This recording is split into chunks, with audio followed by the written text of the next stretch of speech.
Salam alaikum BC Muhammadiyah. Gereja-gereja timur merayakan Natal saat ini adalah tanggal 7 Januari. Berbeda dengan gereja barat yang merayakannya tanggal 25 Desember. Perbedaan tanggal perayaan itu telah membuat banyak orang mengembangkan opini yang salah. Seolah-olah tidak ada kepastian penanggalan Natal dari semula. Harus dicatat bahwa pada awalnya gereja-gereja di seluruh dunia setelah ditetapkannya Didaskalia Apostolorum di Alexandria tahun 189 Masehi, maka seluruh gereja merayakan Natal tanggal 25 bulan Ibrani Kislev atau bulan ke-9 yang bertepatan dengan tanggal 29 bulan Mesir keempat, yaitu bulan Kiyah. Ini penetapan dokumen awalnya. Karena gereja itu tersebar di seluruh dunia, secara otomatis menjawab amanat Kristus bahwa Injil harus disampaikan kepada pantata etni, kepada segala suku-suku bangsa. Maka kompleksitas budaya ini termasuk pada sistem kalendernya. Maka pada saat yang bersamaan di timur dan di barat, gereja-gereja mulai menyesuaikan penanggalan itu dan menyesuaikannya menurut kalender yang dipakai di masing-masing gereja. Makanya Hippolytus dari Roma, kemudian Julius Africanus menyebutnya 8 hari sebelum Januari atau 25 Desember.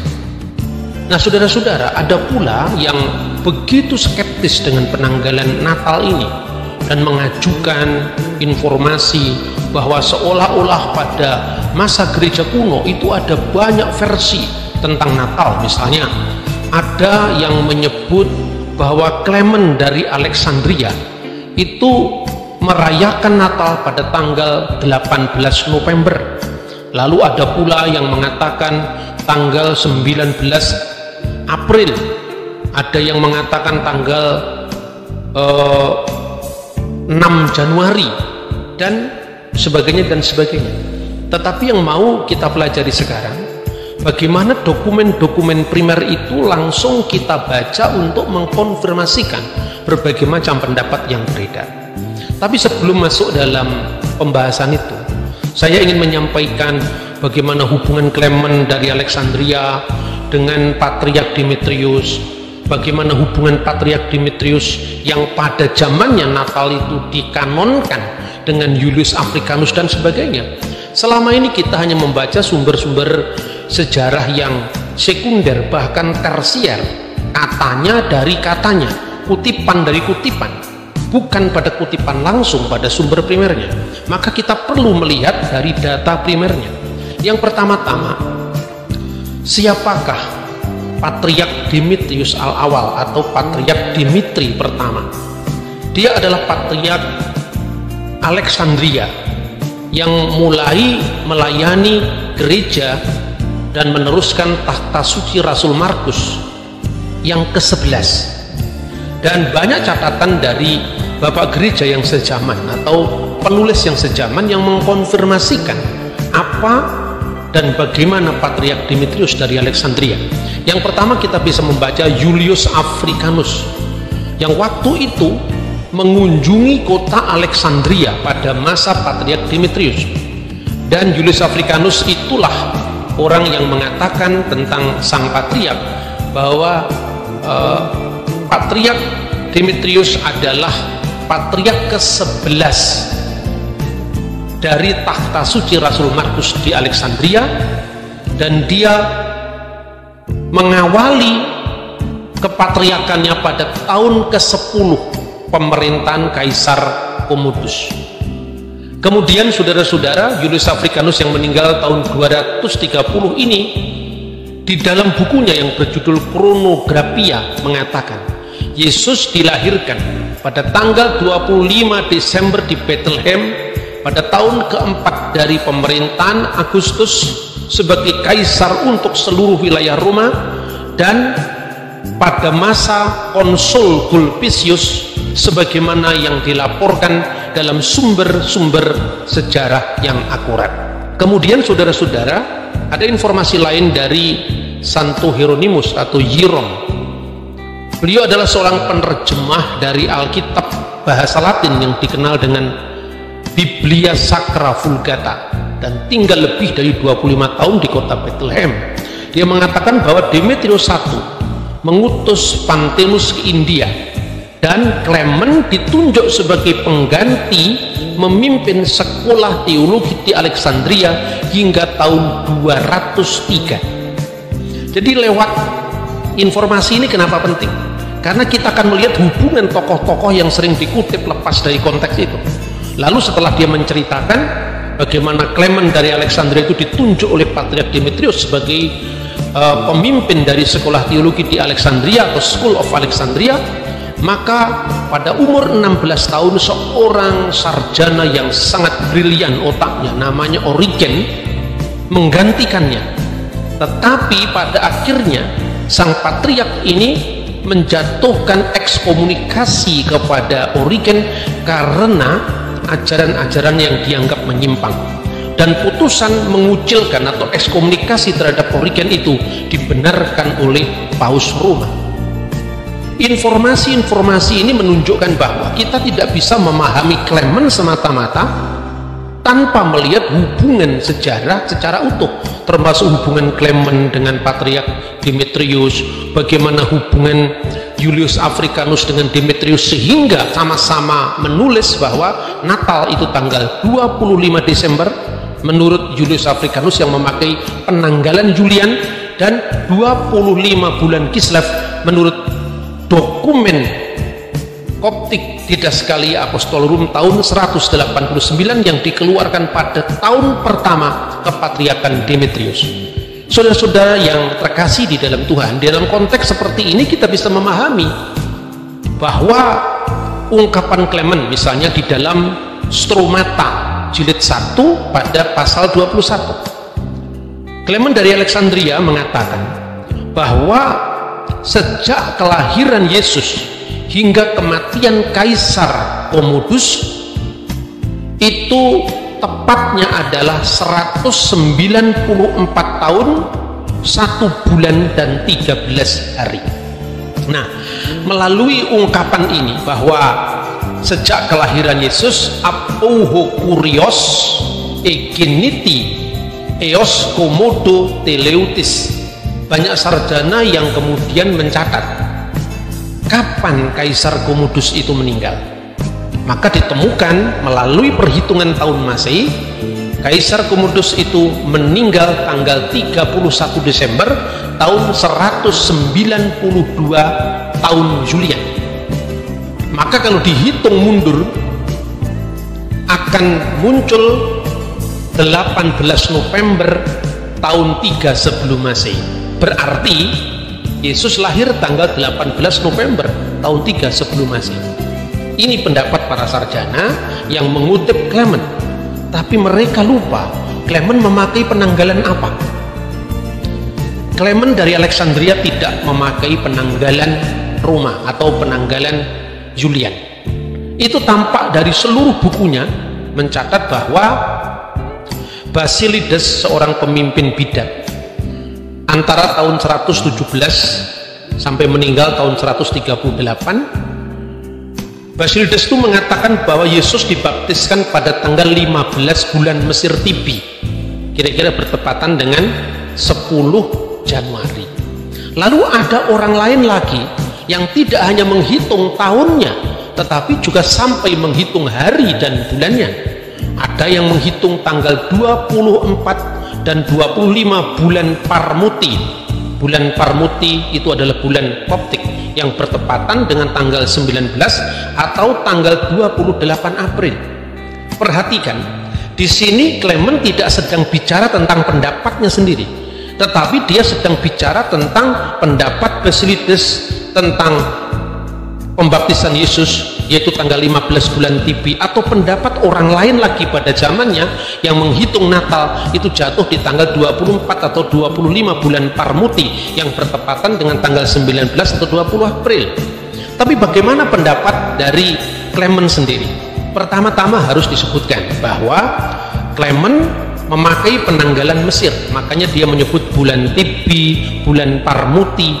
Nah, bulan Mesir itu hanya terdiri dari 30 hari dalam setiap bulan, dan itu tepat setiap tahun itu 364 hari, karena kalender ini didasarkan atas peredaran bintang Sirius. Jadi ada sistem kalender Samsiah matahari, seperti pada zaman Yesus digunakan kalender Julian misalnya, atau kalender Makedonian. Ada juga kalender Komariah yang dipadu dengan kalender Samsiah, misalnya kalender Yahudi. Tetapi juga ada kalender Kawakibiah, kalender Mesir, yang memakai peredaran bintang Sirius. Nah, kalau dihitung menurut kalender Mesir, dari saat kematian Kaisar Commodus itu akan ketemu dengan tanggal 6 Januari tahun 2 sebelum Masehi, yang bertepatan dengan tanggal 1 bulan Ibrani Sefat tahun 3759 tahun Ibrani. Jadi inilah pendapatnya dari Clement Alexandria.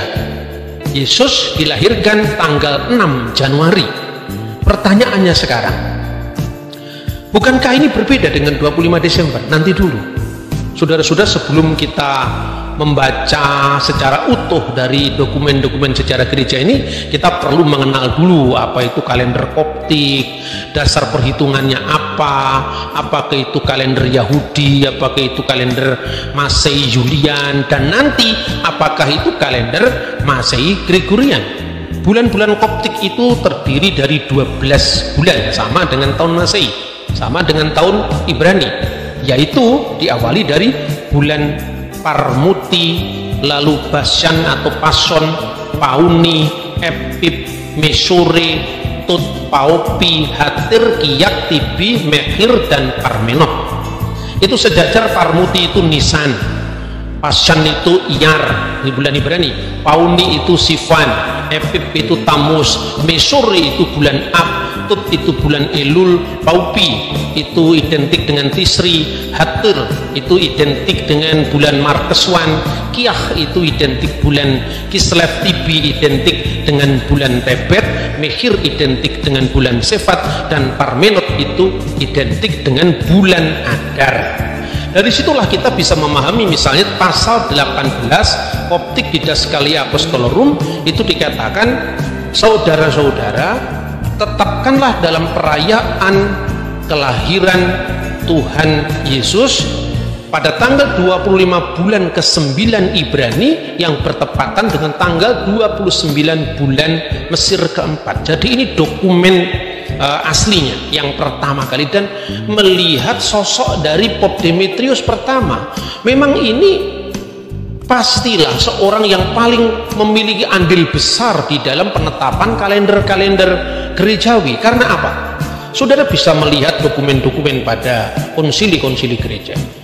Pada tahun 325 ini Patriark Demetrius sudah meninggal, tetapi melalui seorang yang bernama Nikolas dari Mira, beliau menetapkan bahwa perayaan Paskah itu harus diperingati pada hari Minggu, terlepas dari sesuai atau tidaknya dengan bulan purnama, karena Paskah Kristen bukan lagi Paskah Yahudi yang didasarkan atas keluaran dari tanah Mesir, tapi Paskah Kristen adalah Paskah kebangkitan Yesus yang terjadi hari pertama minggu itu. Dan sebelum tahun 325 memang perayaan Paskah itu masih menjadi masalah. Seorang bapak gereja yang bernama Polikarpus dari Smyrna pernah dipanggil Paus Roma untuk menyelesaikan konflik tentang jatuhnya Paskah. Dan ada seorang Paus Roma yang bernama Telesphorus, ya, tahun 126 beliau sudah merayakan misa malam Natal 24 Desember. Banyak orang mengatakan kita jangan percaya dengan Liber Pontificalis karena itu diterbitkan pada abad ke-15. Nah, ungkapan-ungkapan seperti ini tampak kalau dia tidak mengerti kait-mengait antara sejarah gereja yang satu dengan yang lain itu saling mendukung. Jadi sekalipun Liber Pontificalis itu diterbitkan pada abad ke-15, tetapi daftar para pemimpin gereja itu tercatat di dalam banyak dokumen yang tersebar di mana-mana. Misalnya ya, apa yang dikatakan oleh Telesphorus ini dibenarkan oleh misalnya catatan dari Irenaeus, dan Irenaeus itu muridnya Polikarpus, Polikarpus muridnya Yohanes. Dalam bukunya Irenaeus dari Lyon itu menulis kepada Paus Victor, ya Paus Roma, yang menjelaskan bahwa Telesphorus selalu merayakan Paskah pada hari Minggu, tetapi dia tidak meninggalkan persekutuan gereja karena banyak uskup-uskup lain yang tidak setuju dengan keputusan itu.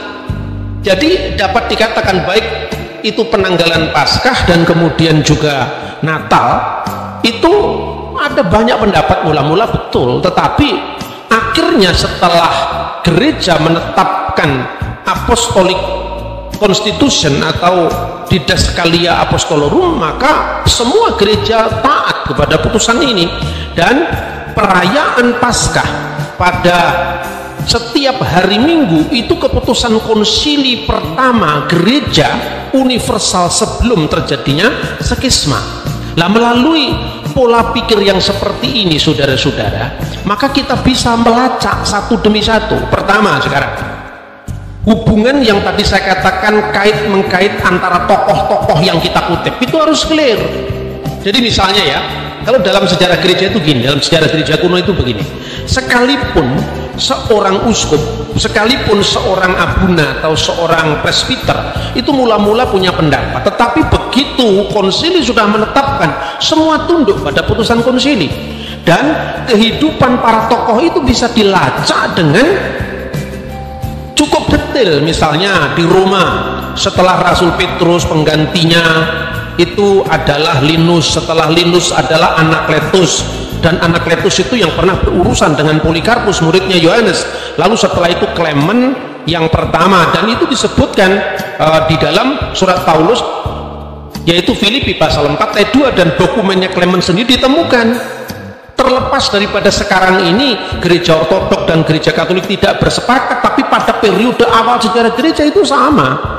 Begitu juga misalnya Alexandria, mulai dari Rasul Markus digantikan oleh Anianus, digantikan lagi oleh Avilius, digantikan lagi Kedron, Primus Justus, sampai penggantinya yang ke-11 adalah Demetrius antara tahun 189 sampai tahun 252.